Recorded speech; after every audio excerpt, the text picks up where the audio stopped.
Salut l'ami, j'espère que tu vas bien. Sébastien, de mon côté, c'est la super forme. Aujourd'hui, une nouvelle vidéo et on va voir ensemble quelle est la différence entre une réorganisation alimentaire et un régime. Je vais t'en dire beaucoup plus dans quelques instants, mais avant, abonne-toi directement à la chaîne YouTube pour tous les jours recevoir des vidéos sur le fait de libérer son potentiel, d'atteindre ses objectifs. Aujourd'hui, ça va être plus axé sur la perte de poids parce que c'est quelque chose qui me tient beaucoup à cœur, qui est très important pour moi. Parce que tu ne le sais peut-être pas, mais j'ai perdu 35 kilos. Je faisais 120 kilos à l'époque. J'en souffrais beaucoup. J'ai surpassé ça. Et aujourd'hui, je vais t'expliquer une des raisons qui m'a fait perdre du poids, accélérer mon changement pour aujourd'hui être heureux et satisfait du corps que j'ai. Donc aujourd'hui, je vais te parler de la différence entre une réorganisation alimentaire et un régime alimentaire. Alors, je vais pas te parler d'une réorganisation en particulier ou d'un régime en particulier. C'est plutôt au niveau sémantique, au niveau mental, comment ça se passe et quelle est la grosse différence entre les deux. Pour moi, une réorganisation alimentaire, c'est un choix. C'est une volonté de ta part. C'est quelque chose que tu as décidé et dont tu es acteur. C'est toi qui réorganises en fonction de ce que tu veux, de ce que tu aimes et d'où tu veux aller, ton alimentation. Alors qu'un régime, c'est tu subis, tu dois faire quelque chose soit qu'on t'oblige ou qu'on te dit de faire. Et entre guillemets, tu n'es pas acteur, tu vas juste répéter ce que quelqu'un t'a dit, tu vas subir la situation. Et c'est pourquoi je n'aime absolument pas employer ce mot de régime parce qu'à aucun moment tu es acteur et donc responsable de ton poids, responsable de ta perte de poids, des kilos que tu veux perdre. Et sans ça, tu n'y arriveras pas. Peut-être que la technique va marcher, tu vas y arriver, mais soit tu vas reprendre, soit tu vas pas être satisfait, tu vas être frustré. Parce que justement, un des éléments importants de la privation, que ça soit pour la perte de poids, mais aussi pour toute autre chose, que ça soit la cigarette, que ça soit l'alcool, que ça soit certains comportements un peu addictifs. Lorsqu'on fait juste que se priver, c'est juste de la privation, il va naître de la frustration et de la frustration va naître de la compensation. Donc le comportement qu'on n'aimait pas, qu'on souhaitait arrêter, on va tellement se frustrer à s'en priver qu'on va compenser et qu'on va d'autant plus le mettre en place. C'est-à-dire que si tu te prives de certains aliments, par exemple, je dis une connerie de chocolat, tu vas être frustré de ça, surtout si c'est quelque chose que tu aimes, de te priver sans réfléchir de ça. Et à un moment donné, tu vas péter les plombs, tu vas compenser, tu vas t'envoyer 1, 2, 3 tablettes d'un coup en une journée ou en un après-midi, tu vas bouffer que du sucré, du chocolaté. Et du coup, ça va vraiment être pénible pour toi, tu vas en souffrir. Et en plus de ça, les moments de craquage, donc là je te parle d'un moment de craquage par rapport à une compensation, mais à tout moment, même quand on réorganise son alimentation, même ce qu'on décide, il peut y avoir des moments quand il y a de la fatigue ou à une soirée ou un moment où tu décides justement de lâcher prise et de manger ce que tu as envie sans réfléchir à l'apport calorique que ça te fait ou au poids que ça peut te faire prendre sur le moment. À la rigueur, c'est pas très grave.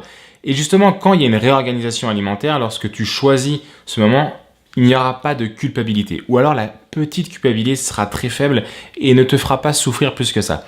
Alors si dans un mécanisme de privation, de je dois absolument manger ceci, cela, lorsque tu vas craquer, ce qui peut arriver et ce qui n'est pas un problème en soi, tu vas ressentir énormément de culpabilité et du coup tu ne vas absolument pas bien vivre la situation. Tu vas culpabiliser, tu vas t'en vouloir. Et vu que l'être humain n'aime pas trop la culpabilité, qu'on a du mal à vivre avec, on va du coup se voiler la face et on va plutôt se dire « Ah bah ce régime, ce truc ne me convient pas, j'arrête » et retourner dans tes comportements dont tu ne voulais plus, des comportements où tu mangeais peut-être beaucoup, tu mangeais peut-être des aliments qui n'étaient pas bons pour ta santé, qui te faisaient prendre du poids ou être dans un état de fatigue ou un état sans énergie important à cause de ton alimentation. Donc vraiment, la réorganisation alimentaire, c'est-à-dire que 2 personnes peuvent manger la même chose tous les jours. Il y en a une personne, ça va être un choix. L'autre, ça va être quelque chose qui va subir une privation. Et pour la même nourriture, les mêmes choses mangées chaque jour, il y en a une qui va très bien le vivre parce que c'est un choix, c'est une réorganisation alimentaire de sa part. Tandis que l'autre, ça va être une privation.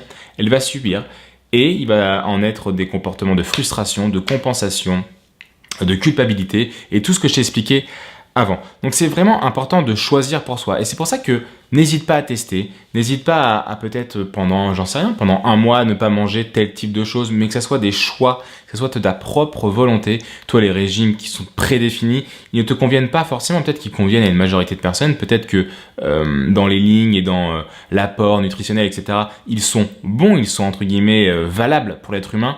Mais ça se passe pas toujours comme ça, on a des émotions aussi, on a des moments de fatigue, tu peux peut-être faire du sport à côté, tu peux peut-être faire moins dormir, avoir des moments plus stressants, des moments plus tranquilles, et donc tu ne vas pas vivre de la même manière tes journées de régime alimentaire, alors que si c'est une réorganisation, si c'est un choix de ta part, et ben ça va être en fait un fil rouge, et si à un moment où ça va moins bien, et ben c'est pas grave, et tu sais que tu as ce truc, tu sais que tu as ce choix. Moi, tu vois, personnellement, je suis végétarien, et au moment où j'ai perdu du poids, juste avant de vraiment m'engager à fond, j'avais décidé de devenir végétarien. C'est quelque chose qui m'a très très bien convenu. C'est vraiment quelque chose qui m'a, je pense, permis en plus de perdre du poids et d'avoir une autre vision de la nourriture, une autre vision de l'alimentation. Ça a vraiment été un changement de prise, un changement de point de vue sur la nourriture et l'alimentation.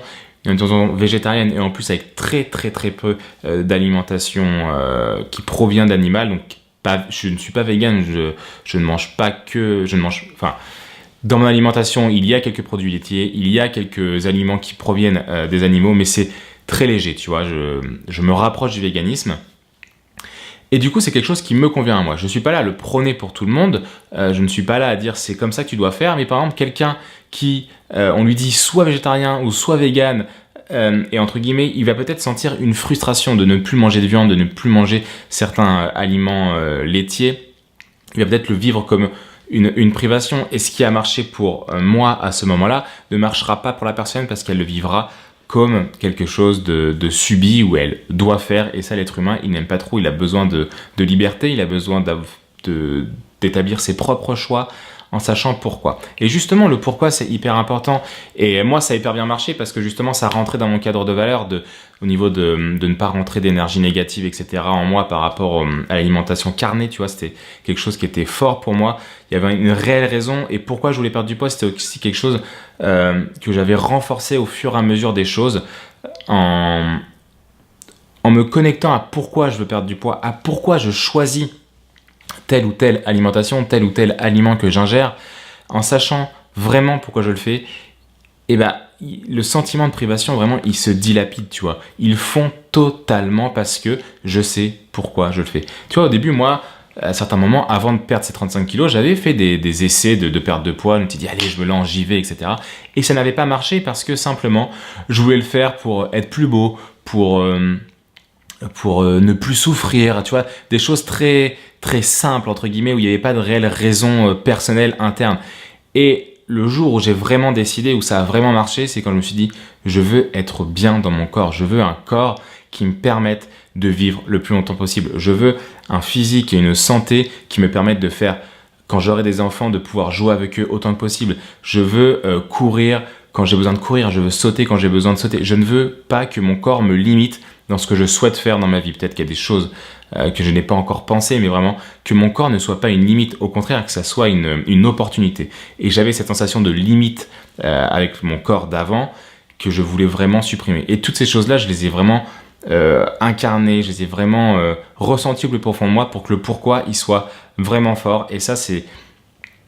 Si tu veux juste perdre du poids pour perdre du poids, tu vois, si tu veux juste faire 70 kilos pour voir le chiffre 70 kilos, si tu veux juste ça parce que la norme c'est ça, tu vas manquer d'intensité dans ce que tu fais, tu vas manquer de raison et ça ne va pas marcher et ça va renforcer ta croyance que tu ne peux pas perdre du poids, ça va renforcer ta croyance que être mince ce n'est pas fait pour toi, etc. parce que tu ne le feras pas avec les bonnes raisons et de la bonne manière pour toi. Voilà ce dont je voulais te parler aujourd'hui entre la différence pour moi entre une réorganisation alimentaire qui est un choix profond et centré et incarné de ta part, contrairement à un régime alimentaire qui est une privation parce que tu subis quelque chose que tu dois faire. Et ça va forcément mieux marcher pour la même alimentation. Hein. Tu vois, comme je te dis tout à l'heure, quelqu'un qui se prive de viande ou quelqu'un qui choisit comme moi de ne plus en manger, ça va être complètement différent.